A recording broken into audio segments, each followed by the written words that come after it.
siap tak siap, suka tak suka, kau akan didatangkan. Apa yang akan ditanya oleh Allah? Perbuatanmu, amalmu. Malam ini kita menyadarkan diri kita, terlebih lagi yang berceramah, jangan kau hanya sampai menyampaikan ayat saja. Hai Abdul Somad, apakah kau yang bicara itu hatimu sudah hidup? Senantiasa merasakan diri, aku orang paling hina, aku orang paling kotor, ditempelkan kening ke lantai di tempat yang diinjak tapak kaki, mengatakan bahwa aku bukan siapa-siapa. Umur diberikan Allah 40, 60, 70. Berapa yang kupakai untuk menolong agama Allah? Berapa yang kupakai untuk mengingat Allah? Mata, tangan, telinga, kaki akan diminta tanggung jawab di hadapan Allah. Dulu dibangga-banggakan, dihormati, dimuliakan. Yang kami muliakan Al-Mukarram, Al-Ustadz. Tapi pada saat tiba masanya, yang kita bawa tak lain tak bukan innallaha la yanzuru ila ajsamikum. Allah tak menengok badan, fisik, bentuk tubuh, baju. Ini sampulnya saja. Wala ila suwarikum, Allah tak menengok rupa, wajah. Walakin yanzuru ila qulub.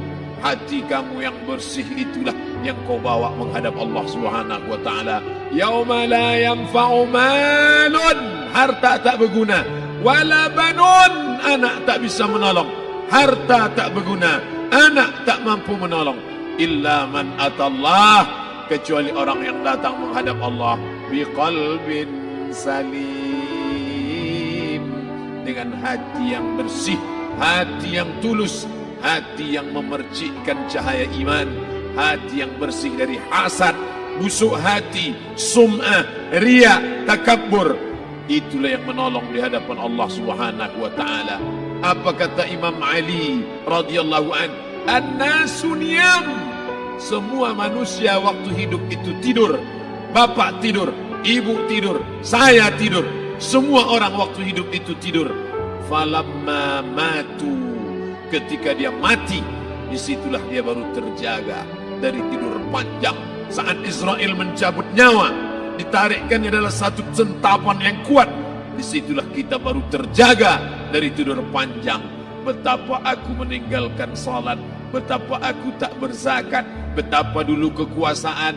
Aku lulus umur 30, pensiun 58, 28 tahun apapun tak pernah kubuat untuk agama. Sibuk membesarkan anak, sibuk mengurus warisan. Anak pun tak ingat dengan kita, karena kita lupa menanamkan pendidikan agama di dalam otak kepalanya. Harta yang banyak tak sempat menolong agama Allah. Anak tunggal semata wayang tak sempat dididik agama. Istri meninggalkan dalam keadaan stres susah hatinya, karena dia tak diajarkan sabar menerima ridha ketetapan takdir Allah.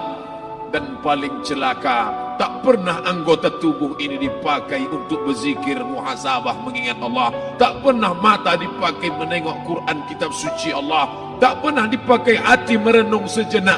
Apa yang akan kubawa mati menghadap Allah Subhanahu wa taala? Abdul Somad dari dalam tanah naik ke atas tanah, ceramah, masuk balik ke dalam tanah. Yang kau bawa apa? Baju koko tinggal, peci tinggal, pakaian kehormatan tinggal. Yang kau bawa kain tidak berjahit, disobek, kerak. Itu yang akan menyampul kulitmu, yang selama ini kau dimandikan, dibersihkan oleh ibumu dulu 60 tahun yang lalu.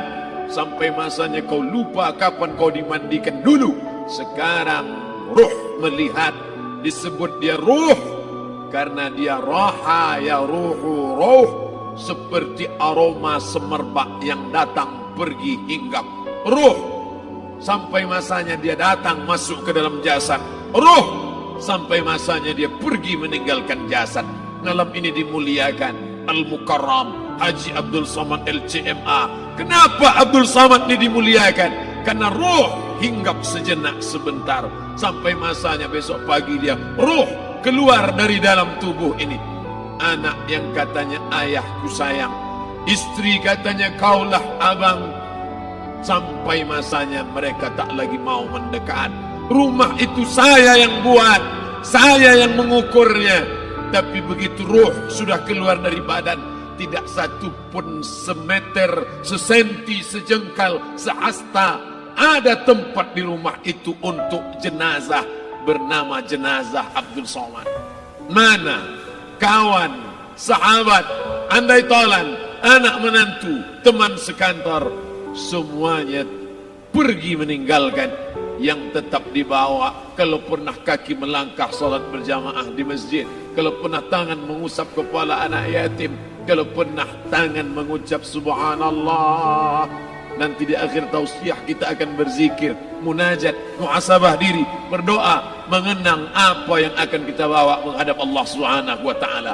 Datang malaikat membawa kain kafan dari cahaya, akan menyambut ruh yang mulia. Hadis riwayat Ahmad bin Ambal dalam kitab Al-Musnad, turun malaikat berlomba-lomba membawa kain putih dari cahaya, menunggu ruh akan keluar. Ruh menetes seperti embun di ujung daun. Daun tidak bergoyang, ranting tidak patah. Ruh menetes pelan turun ke dalam kain kafan, dibawa malaikat ke pintu langit. Tak sabar mereka menyambut. Inikah dia yang selama ini berjamaah? Berapa banyak yang masyhur terkenal di bumi, malaikat tak mengenal dia. Ini roh siapa? Tapi ini bukan LCMA, dia bukan ustaz, dia bukan ulama, tapi imannya dalam, kekuasaan dipakai menolong agama Allah. Ruhnya keluar di bawah, semua malaikat mengucapkan salam. Inilah orang yang selama ini kami tunggu-tunggu, catatannya sudah lama. Setiap pagi petang malaikat subuh membawa catatan namanya, malaikat malam membawa catatan namanya. Kami merindukannya. Begitu orang-orang yang masyhur di langit tapi tak dikenal makhluk bumi. Tapi ada sebaliknya, yang rohnya disentapkan, ditarik malaikat dengan begitu tarikan yang sangat kuat. Nabi bertanya saat Isra Mi'raj kepada mereka yang sudah mati ribuan tahun yang lalu, apa yang kalian rasakan? Yang satu mengatakan seperti tebasan pedang di tempat yang sama beratus kali. Yang satu mengatakan seperti kambing yang dikuliti hidup-hidup. Yang satu mengatakan seperti mata kail pancing ditarik dari kulit yang basah. Maka kita berdoa setiap selesai salat, Allahumma hawwin alaina, ringankan kami ya Allah, fi sakaratil maut, di saat sakaratul maut yang amat sangat menyakitkan itu, di saat malam pertama di tempat yang gelap, di tempat yang tak pernah diimpikan oleh orang, tapi kita tetap melewati dan merasakannya. Perlahan-lahan cacing tanah, ular-ulat kalajengking akan menggerogoti kulit yang selama ini dimandikan, selama ini dipakaikan sampo yang mahal, selama ini dioleskan pelembab yang lembut. Tapi ternyata sebelum roh keluar jasad, setelah keluar, dia hanya akan menjadi santapan cacing tanah, hancur berkeping hari demi hari. Yang pertama kali membusuk adalah mata, karena dia berisi cairan. Cairan ini mengering, busuk dan berlubang. Lalu kemudian usus sebulan di dalam tanah, mulai dia menggelembung masuk angin dan dia meletus pecah. Cacing-cacing tanah mulai datang menggerogoti, memakan. Habis, siap tak siap, suka tak suka, kau akan didatangkan. Apa yang akan ditanya oleh Allah? Perbuatanmu, amalmu. Faman ya'mal mithqala dzarratin khairan yarah. Sebesar biji sawi, sebesar ujung rambut, kau aniaya orang, kau makan titik puluh keringatnya. U'tul ajira ajrahu, berikan upah pekerjamu, gaji tukang panenmu, gaji tukang cuci setrikamu. Kau makan, kau tahan 3 bulan. Dia tak menuntut, dia senyum, dia hanya mampu mengadu kepada Allah. Tapi titik peluhnya yang keringatnya, air matanya akan kau balas di hadapan Allah Subhanahu wa taala. Di saat itu tak ada siapa bisa menolong. Hari ini uangmu banyak, kau bayar pengacara handal 1 jam 100 juta, bebas tanpa syarat. Tapi di hadapan Allah semua akan bersaksi. Al-yawma nakhtimu ala, lidah yang selama ini pandai bicara dikunci, ditutup Allah taala. yang akan bicara. Wa tukallimuna aydihim wa tashhadu arjuluhum, kaki akan bersaksi, tangan akan bicara. Bima kanu yaksibun, yang pernah dilakukan di masa yang lalu. Mata melihat seolah-olah nyata perbuatan itu pernah dilakukan dulu. Kita lupa, kita tak ingat, tapi catatan malaikat terlalu terang benderang. Wa in kullun lamma jami'ul ladaina muhdarun, catatan dibaca sampai-sampai orang itu tak percaya. Ma li hadzal kitab, kenapa buku catatan saya ini la yughadiru saghiratan, yang kecil-kecil, wala kabiratan, yang besar-besar, ahsaha, semua tercatat dalam buku catatan yang nyata. Dalam surat Al-Isra apa kata Allah? Iqra. Hari ini kalau dikatakan Iqra baca Quran, Iqra baca Yasin, malam Jumat Iqra baca surat Al-Kahfi, tapi sampai hari itu Yasin tak bermakna, Al-Kahfi tak lagi disuruh baca karena hidup sudah berakhir. Iqra, baca. Apa yang kau baca? Kafa binafsikal yawma alaika hasiba, baca buku catatan amal. Sampulnya dosa, isinya dosa. Catatan kakinya dosa, sampul penutupnya dosa, bibliografinya dosa. Sampai ia pun tidak percaya, kenapa aku hidup hanya dosa saja. Saat itu dia mendengar teriakan azab, saat itu dia menyaksikan pekikan teriakan sakitnya siksa. Rabbana, ya Tuhan kami, farji'na, balikkan lagi kami ke dunia. Rabbana, ya Tuhan kami, absarna, mata kami sudah melihat azab, wa sami'na, telinga kami sudah mendengar sakitnya pekikan teriakan jeritan. Farji'na, balikkan lagi kami ke dunia. Na'mal salihan, kami ingin amal saleh, kami ingin bantu masjid, kami ingin sekolahkan anak yatim, kami ingin muliakan fakir miskin, kami ingin bantu panti jompo. Farji'na, balikkan lagi kami dunia. Kami ingin salat tahajud, kami ingin tahiyatul masjid, kami ingin puasa sunat. Saat itu penyesalan tak lagi berguna. Na'mal salihan, kami ingin amal saleh.